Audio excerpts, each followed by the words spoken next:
Hello friends, welcome to my channel teaching by Ansari. कैसे हैं आप लोग? आई होप आप लोग अच्छे होंगे और अच्छे होना भी चाहिए। आज हम आ गए हैं इंग्लिश के एक नए वीडियो के साथ और ये है मेरा वीडियो नंबर 10। तो हम इसके बारे में पढ़ेंगे वोवेल्स। मानते हैं कि ये बहुत बेसिक है, लेकिन फिर भी मैंने एक स्टार्ट किया है तो आपके सामने प्रेजेंट करती हूँ और इसीलिए मैं बहुत फास्ट और शॉर्ट वीडियो बना रही हूँ। तो वोवेल्स यानी कि जिसे हम हिंदी में क्या कहते हैं, स्वर कहते हैं। तो इंग्लिश में हमारे ABCDEFGH 26 अल्फ़ाबेट होते हैं, हर किसी को पता है। वोवेल्स क्या होते हैं? ओनली 5 होते हैं। जो 26 हमारे अल्फ़ाबेट हैं उसमें 5 ही वोवेल्स होते हैं। कौन कौन से हैं? A, E, I, O और U। बस ये 5 ही अल्फ़ाबेट ऐसे हैं कि जो हमारे वोवेल्स हैं और हम इसको अंडरलाइन कर लेंगे, याद रख लेंगे और आई होप कि आप लोगों को याद तो होगा ही। तो ये वोवेल्स हैं। बाकी के हम अगर कॉन्सोनेंट की बात करें, तो अगर हम कॉन्सोनेंट की बात करें तो हम यहाँ पे लिख देते हैं कॉन्सोनेंट। इसके हम बात करें तो ये क्या हो जाएगा? व्यंजन, है ना। इसको हम हिंदी में क्या कहते हैं? व्यंजन कहते हैं। तो ये व्यंजन कितने होते हैं? बाकी के A, E, I, O, U को हटा के जितने भी हमारे अल्फ़ाबेट होते हैं वो सब क्या होते हैं?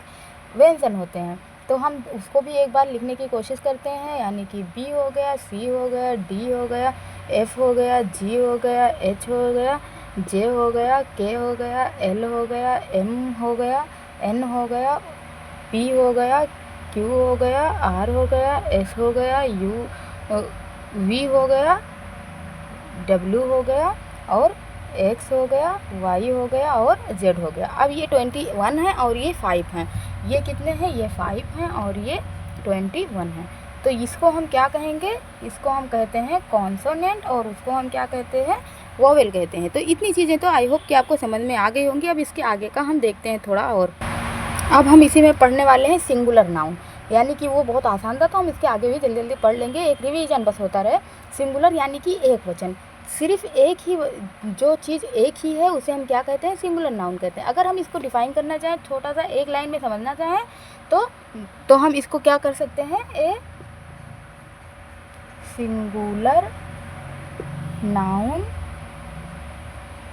Is the name of only one person, place और थिंग्स, है ना, आर थिंग। तो ये क्या होता है? A singular noun is the name of only one person, place or thing. यानी कि सिर्फ एक ही व्यक्ति का नाम हो, एक ही वस्तु का या एक ही स्थान का, तो हम उसे क्या कहते हैं? सिंगुलर नाउन कहते हैं। अब इसी तरह से हम समझ लेते हैं कि प्लूरल नाउन क्या होता है। Plural noun,